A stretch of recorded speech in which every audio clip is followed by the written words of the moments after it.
So before we actually get into today's video, I just want to take the opportunity to talk to you guys about the OneFootball app, because it is the perfect hub for this year's World Cup. Whether you want team news, player statistics, lineups, live tickers, live updates throughout the game, post-match reports, man of the match reports, OneFootball has you covered. It really does have everything that you need to stay up to date at this tournament, and it is the best way to stay in the know. It will also give you the league tables, the group standings, and of course the upcoming fixtures, which is really important to make sure that you don't miss the biggest games, because there's some crazy results going on, you don't want to miss them. So make sure to use the OneFootball app and download it using the link in the description down below. Hey guys, welcome back to the AJ Analysis channel, where I just want to start with a bit of an apology. This video is up a little bit later than what these matches typically are, but I've just had some stuff to sort out this morning. But today, we are back with the match coverage, talking about England's 3-0 win over Wales. Quite a convincing victory in the end, which of course puts England top of the group and through to the next round. So perhaps all that doom and gloom after the USA game weren't really worth it. Maybe not. In this game, I thought that Southgate got it quite right, and in terms of a tactical point of view, it was very much a 4-3-3 up against a 4-3-3, although at times, Wales were a bit more of a 4-2-3-1 like this, with Aaron Ramsey playing a little bit higher. But more often than not, it was more of a 4-3-3, which could become a 4-5-1, simply because Wales didn't seem to have much intent on putting much pressure on England. And if I was Welsh, I would be really disappointed with the performance I saw, because in terms of quality, Wales can't match England, right? I don't mean any disrespect by that. Wales have got some good players, they do, but England are just better overall as a team. As a squad, they have the better squad, they have the better quality, they have the better players. So if you're going to play against that, you really have to be on it. You have to win your duels, you have to win your individual battles, and your intensity has to be there. We saw it, for example, Saudi Arabia against Argentina. Technically, they couldn't match them, so they went with the intensity. Wales just didn't do that, and it meant that England had a lot of the ball, over 60% possession in the end, and Wales were sitting off, and England just found it really easy to progress the ball through this first phase of play very comfortably. Harry Maguire and John Stones had plenty of time on the ball, but also plenty of touches on the ball as a result. And Wales were kind of set in their shape. And I think their plan was to frustrate England. I think we've seen England in the past in these sorts of situations have a lot of spells of games where they just kind of play the ball between the two centre-backs and don't go much further than that. Now, one of the reasons that this is often a problem for England is because of the positioning of the fullbacks. Because they often have the fullbacks in this situation a little bit too wide, which means if the centre-back gets the ball here, pass it to the fullback, the winger can press you and you're just forced to go home, and then you go out the other side. And again, you just end up cycling the ball around your defence like this. However, England didn't do that in this game. What they've done instead was moved Kyle Walker a lot narrower at times. If you watch my video on Brazil, this was something I was talking about teams like England should be doing. They should be noticing that and doing it, because what it does is it gives Daniel James a decision to make. If he leaves Walker free, then Walker's a free pass in the centre of the pitch, which can then draw Joe Allen, so you can pass the ball to Henderson, or if he sits off, it allows Walker to carry the ball forward, so you can't do that. What that means as a result is that when Walker moves into this position, Dan James physically has to follow him. There's no other choice, he has to follow him. But this then means that if you can get the ball out wide, it just opens up the passing angle and the passing lane so much easier to get the ball to Phil Foden, who's then able to receive the ball, turn and play from there. You can play 1-2s with someone like Jordan Henderson, or play an underlapping run from Kyle Walker. It's just a much more effective way of progressing the ball. It's something that England did not do at all against the USA, and they've done it in this game. So whilst Wales weren't very good, that is a sign of progress for England. That is a tactical thing that the team seems to have learned. So that's a good sign. Before we continue with the analysis, I want to talk to you guys about JerseyFIFA.com, the home of all of the greatest football kits. Whether that's the latest home shirts, the latest away shirts, tracksuits, or even retro kits, Jersey FIFA has a bit of everything. There really is something for everyone, so if you are interested, then make sure to use the link in the description down below and head to JerseyFIFA.com. In terms of in this particular game though, it didn't necessarily actually lead to too much success. And it's simply because Phil Foden isn't a 1 versus 1 winger. In terms of if we're talking about an isolation winger, a player who likes to isolate his fullback, take him on, put a ball into the box or something like that, we know that isn't Phil Foden's game. He isn't blessed with pace, and up against Ben Davies, a good experienced defender, you're going to struggle, which is why someone like Bukayo Saka might be more suited to the role. Obviously there was a lot of call for Foden to start the game. Saka is probably more natural in this role, but I completely understand why he was rested. But in general, England were the better team for the first half, and they found it really easy to progress the ball. Wales were forced into quite a deep defensive system like this, with all the players behind the ball, Gareth Bale far deeper than you would want, and their main hope was to try and get the ball on a counter-attack and go to Dan James. But unfortunately Dan James, his main weapon is his pace, That's kind of Kyle Walker's main strength as well. And his physicality. So Kyle Walker won that battle, and that meant that England could take control of the ball.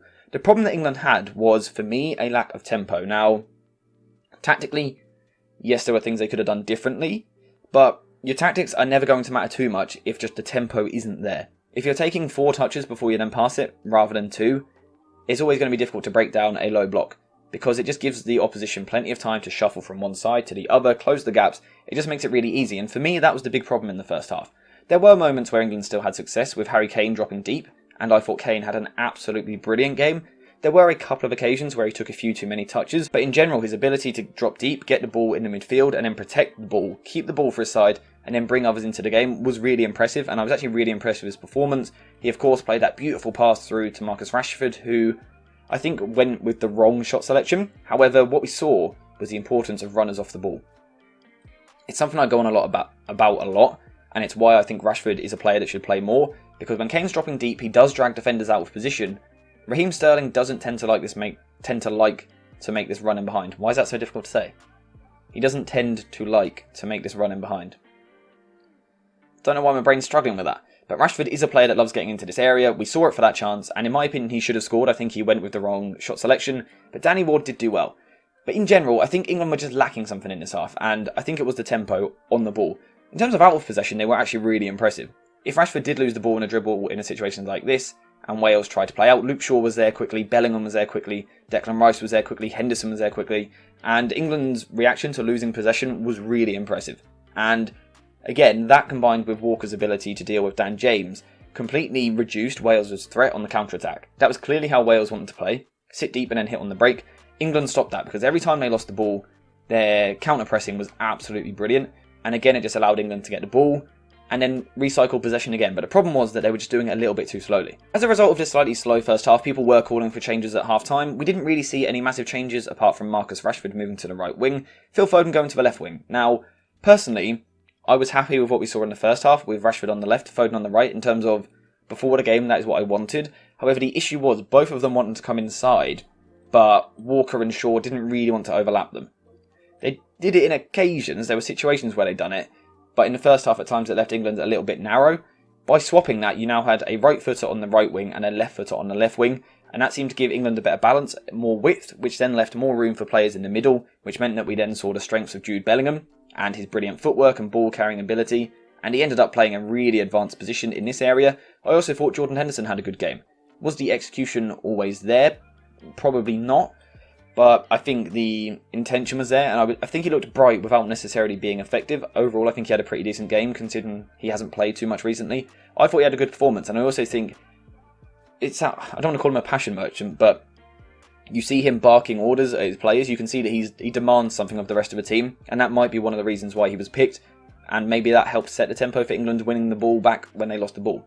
In terms of what changing the wing has done, though, like I said, it just stretched the pitch, and that is always the key to breaking these teams down. It's just so much harder to defend when you are being forced to defend wider, because it just opens the gaps in the middle of the pitch. Gaps for someone like Harry Kane to drop deep and get, for Henderson to get, Jude Bellingham to get. We also saw John Stones regularly stepping forward with the ball, and I thought he was absolutely brilliant. The stuff that he done on the ball was quality, and kind of as a result of England just sticking with it but also upping the tempo, they just eventually got there.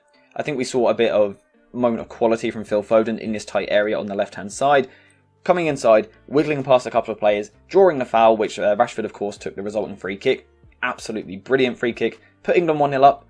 That was what they needed. I was saying before the tournament that England, at times, will struggle to break teams down, so they probably need to be good at their set pieces.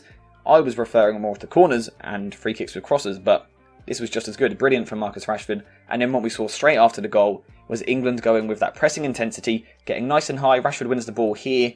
Harry Kane gets the ball from Rashford's tackle. Kane flicks the ball across the box. An absolutely wonderful pass. Harry Kane's getting a bit of criticism for not scoring, but 3 assists at the tournament. He's playing absolutely brilliantly. Foden put the ball into the back of the net. And from there, it was really quite easy for England. After that, we saw Kane come off for Wilson. I haven't actually got Wilson down there, but England started making the changes. And at that point, it was a case of how many goals England were going to score. Wales looked very defeated. Physically, they looked fatigued, but mentally as well, which I'm not surprised by. They had quite an emotional week with the loss the other day, the disappointment of that.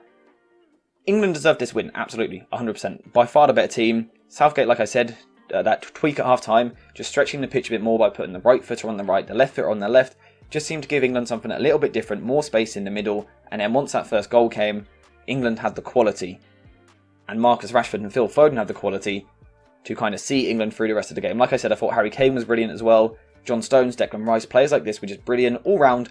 It was a really good team performance. In terms of, do I think this completely changes how we look at England? I don't think so, because I think Wales were really poor. And in the second half, to be honest, they put up as much of a challenge as what Iran did, which wasn't much of a challenge. So, do we learn tons about this England team from this performance? Probably not. England were expected to win, and they did do that. They've done it quite comfortably, without having to be brilliant. So, what do we learn? That they got the job done and they're through to the next round. Do we learn about how they might fare against Senegal or France later in the tournament or something like that? Not really, but we know they're through. We know they're against Senegal, a game that I will cover on the channel. Let me know if you want a tactical preview on that video, because I think there could be some few interesting tactical ploys in that match. If it's something that you want to see, let me know. If not, get in the comments down below and let me know what you thought on this particular game. Southgate's tactics, his changes in game, the performance of these two who came into the team and were absolutely brilliant, and also the performance of the team in general. Let me know your thoughts. Thank you guys for watching. I hope you have enjoyed the video, and I'll see you in the next one.